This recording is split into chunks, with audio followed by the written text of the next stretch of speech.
conteneur yango todo sala adi londolé Feli Mosengo Feli todo sala conteneur ba voiture todo tina na Kisasa ba carton ezo kine Kinshasa et en plus la bonne chose voiture na yo ko tina na Kisasa te prends pas la tête yela bisongo charger biloko na yo te relivrer à domicile sans un bon au teki c'est parti Holanda tokuta ce qu'on a biloko soyo eza bilongo eza figuré na équipe de France biloko moya sika na milieu ya matinda ezate eza biloko to annonce la longtemps des années mais à un certain moment il y a les cabao tous les cas tout s'est rattrapé pour changer la réseau de connexion conteneur yango eza en live mon la plaque à Bruxelles va au différent de la 11 verse facilité tu remarqué qu'il y a un réseau ya matinda ba ma ebele baza ba difficulté masa opé car bien abundi a charger comme à l'Afrique masa na car a charger à 207 na yeke narati ozana car na voiture chaba bilokos na kati ke narati oye to sali ba papier to sali 30% voiture comme na Congo ngana fretant na conteneur tanga oteka ngana teki na longo li fret na ngana pourcentage yozu le reste na yo bandi la makambo ya est il se fait que infiltration eza utakaka na bana ya mboka na lolenge nini mutu lokola mama bakokanga ye na bidon na mukongo parce que boyebi ke bandeko na biso ya est bazalaka na momesano ya komema biloko na mutu te bamemaka kaka na mukongo bakoki kokanga mama moko bakangi mama na bidon ya 20 litres asali nini na kati ya bidon na se akamati masasi babal munition atie na kati ya bidon akamati mafuta mbila atie likolo tango akoleka ke na camp adverse ya barebele basali échange munition contre or munition contre coltan kaka bango moko wana nde bozomona bafoto awa bakati bana na biso mitu ya trop mais bato baza koravitaye barebele kaka bango c'est pourquoi bomonaki commandant des opérations ya 4e régiment akomaki na suka nde na devant population bakamataki mama wana baprésente devant population awa tozoloba akokoma na Kinshasa na auditorat militaire ya ville ya Kinshasa mais bakosala nano justice devant public po bato babanda comprendre que musala ya population eza ya kokolabore na police na armée c'est-à-dire bozali wana mpona ko-annoncer ko-dénoncer mpe ko-renoncer mais soki bino bokomi ko-compatir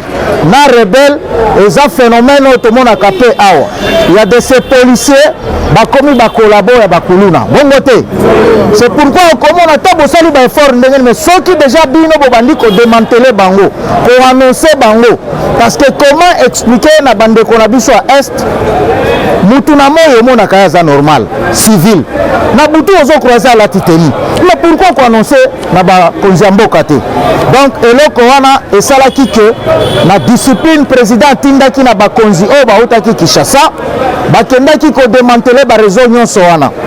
Vous avez appris hier que le commandant Christian a été capturé à Lubumbashi.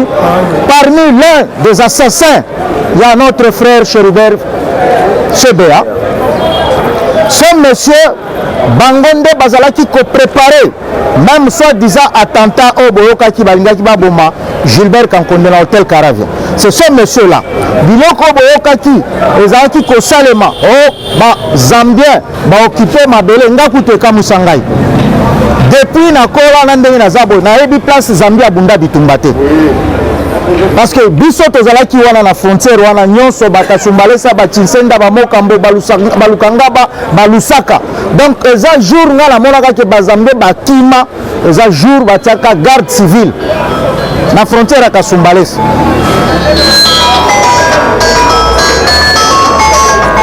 Yebsa dona nazoya naze pa président Miyaki.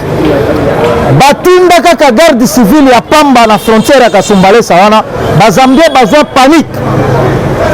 Yaka kosenga po bao bazalaki na frontière na bango bazako benga bango baame c'est-à-dire des policiers. mais ntango bamoni présence ya garde civile baye kotinda baparamirita, c'est-à-dire baparakomando na bango ekokamwisanga ke Zambie aoccupé na bitumba oyo basoda na biso babundi na est bazambi babunda te. Il suffit que Chiko Chitamboy kende kuna na batu na 5 minutes baoki okota tina ndola tina ba Caston ti ba Livingston bamboka na bango.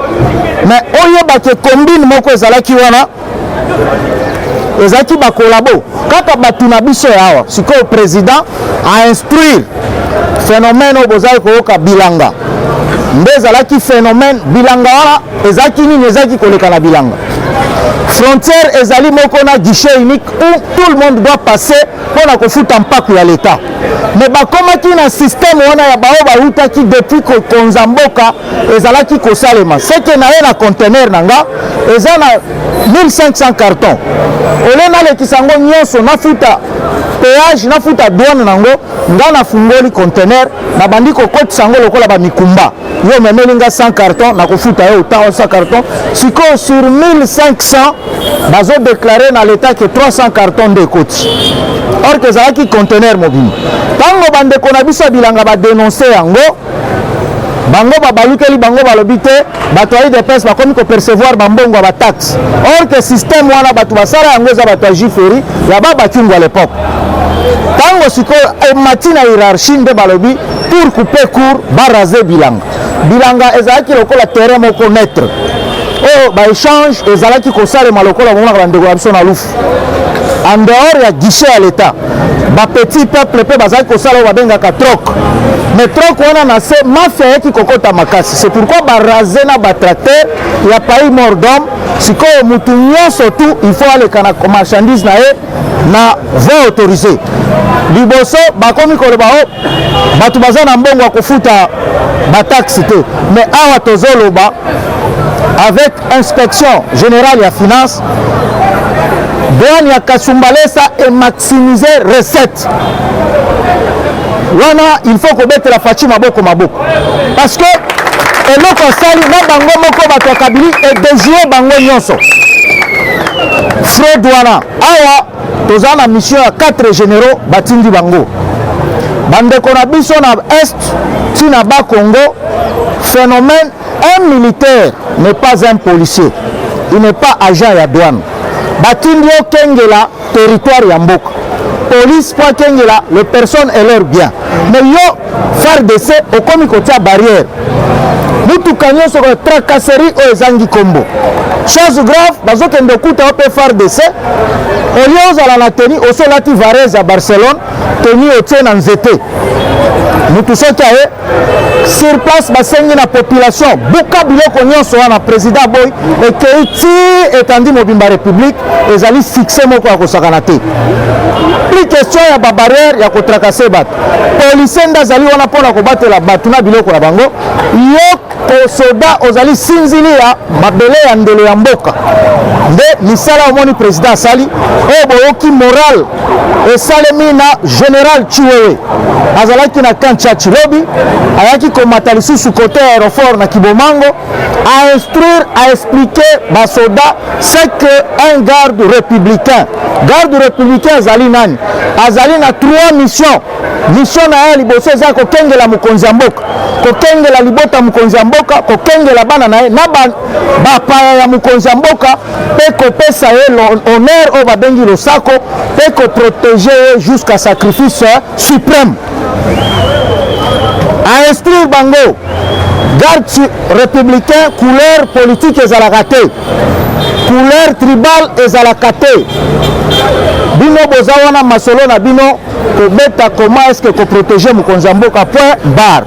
Soki ekomi makambo oyo baswahili baluba oyo bakokanga na camp groupe style ya bato baza kosala bareunion yo oza soda oza politique mission na oza garde républicain boza corps moko babiloko ya bakinzonzi parce que boremarke yango ce dernier temps ekomi kaka soki bakangi mutu nous ressortissant biloko wana ekokokota ntina kati ya armée ntina la police. Vrai ou faux?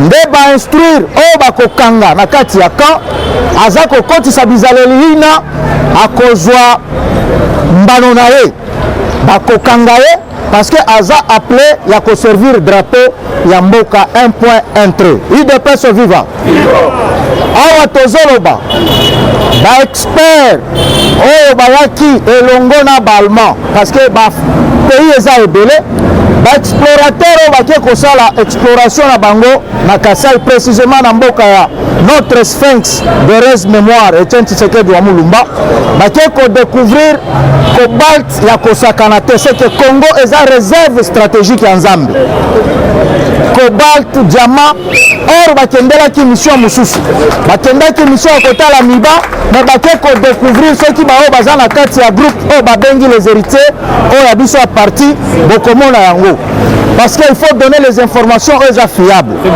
Le président de la République na réunion à Teniraki avec des ministres aza ko instruire parce que bomoni likambo moko amaseke salemaki 2 jours passés awa ndaku o batangaki kezalaki ya mida il a fallu l'état a récupéré yango mais ezali pembeni na ndaku ya monsieur Joseph Kabila chose grave ba joueur baza kokengela wana baza na mission kokengela ndako wana on n'a pas affaire avec eux mais batu ya inspection générale baye pona kosala déguerpissement ko déguerpir ndako eza voisin bango bazo kosala intervention c'est ainsi le président a instruit na général Chiwewe oyo nyonso abengami teke mokonzi azali censé bagarde républicain oyo nyonso bazalaki na bandako ya bato mpe lokola toza komona bapolisier na bamagasin bainstruire bango nyonso na caserne à l'immédiat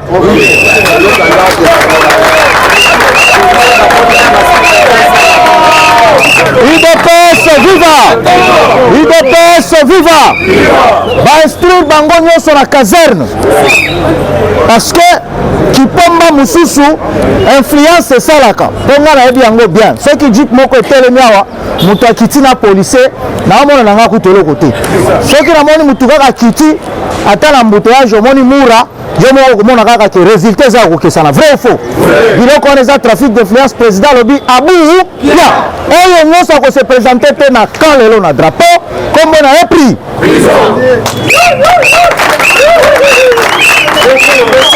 bakotika inspection générale ya finance esala mosala na yango awa lelo tofandi tobandi komona bilembo place inspecteur azokoma bamisusu bakotika mituka bazokima bakopakata mbangu alobi kutu eza nango kaka debi kaya ndeko matata mponyo bapesa efanga atonga 1000 école mais baekole mosusu tokomaki kokende kotala ekomaki lokola babiro ya seni à l'époque avenue Kabamba numéro 15 école ezana bakende bakuti mama azolamba fufu awa école ezalaka te ndebo matata bamakambo asala oyo natonga baekole boye bake kovérifie na bangaba oyo batongi na place boye na avenue boye eloko eza te ye wana ye moko babengisi ye nanu te na inspection générale ye moko akei kose présente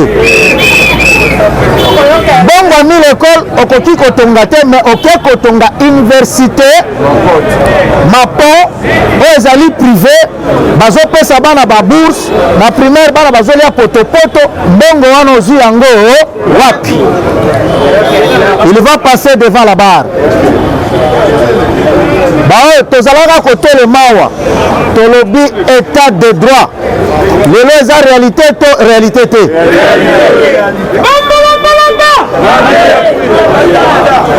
ntango tozalaki koloba bato bazoloba Tshisekedi asi akufi UDPS ekozwa pouvoir lisusu te état de droit lelo toza na pouvoir to toza na pouvoir te mwasi ya kimbuta boyebi mama wana makambo asala na mboka oyo mais lelo oyo basambisi ye te aza na soki 5e jour yango na makala abandi kosenga liberté provisoire mais yo osambi nanu te asali oyo babengi faux usage de faux mikanda lupango ya ba est-ce que Félix moto atindaki état de droit oyo balukaki eza nini yango po eponi couleur ya mutu te eponi parti ya mutu te awa tozoloba ndeko na biso Ngoyi Kasange mokolo kolia ligoro deuxième mokolo kobima makwanza deuxième troisième plainte diamant à 88 carats ya bato une affaire de millions et de millions de dollars badéposele déjà yango ye ntango azalaki koyiba azoyiba ayoki ke président Félix azokende na Mbushima ekosala campagne azobelelaka boyebisa mwana ebembe wana azoya kosala nini olia kunda tata na ye bazobenga ye Jack Boer mais sikoyo akutani na Félix Ranger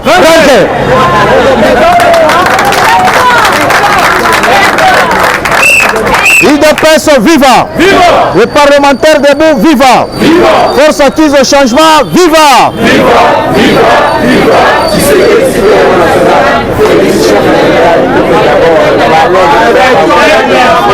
Béton! Nazana esengo makasi parce que parmi les parlements phares au Totikali Nango, bomba, nous avons un parlement phare. Président de ville, Miyake Gilles. Nous sommes menacés avec les immondices. Maintenant, Yango Tokokanga Minokote, Tokoloba, Si Mukolo, Djambe a coupé sa place Moussous. Mais si nous avons des informations, nous devons vous informer.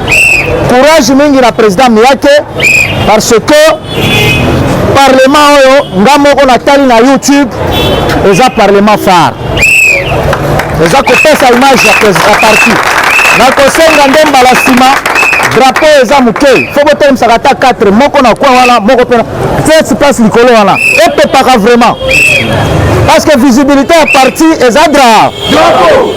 Je dis et je vous remercie na pesi Eshima, votre magazine qui bat au rythme de l'actualité. Retrouvez la nouvelle édition. Exclusivité. 60 ans après l'indépendance, État de droit sous le leadership de Félix Antoine Tshisekedi. Le 5e président de la RDC s'est jeté dans un combat sans merci pour l'instauration de l'État des droits. Contre vents et marées, Fachi Béton décide d'en finir avec une politique d'impunité, la gratuité de l'enseignement de base, l'amélioration des relations diplomatiques, la sacralisation du Conseil des ministres, l'indépendance de la justice, le redressement de la RDC, focus au Katanga. Le gouverneur Jacques Kiaboula construit les routes du Haut-Katanga pour relever le défi du social et du développement. Le but est d'inonder Lubumbashi et les autres centres urbains de produits agricoles tout en baissant leurs prix. Découverte, nommé directeur général Barnabé Mouakadi veut rendre la DGI plus performante. Dossier Eshima, l'église s'éloigne du milieu du village. Interview, porteur d'espoir dans la lutte contre Covid-19 grâce à l'artémisia, le docteur Jérôme Mouniangui juge son expérience en RDC. Loi des finances publiques 2020. Le VPM Jambo de Mayo atteint ses objectifs. Économie, jusqu'où ira les francs congolais? Retrouvez l'intégralité du magazine Eshima dans les kiosques. Eshima Magazine, un nouveau standard d'information.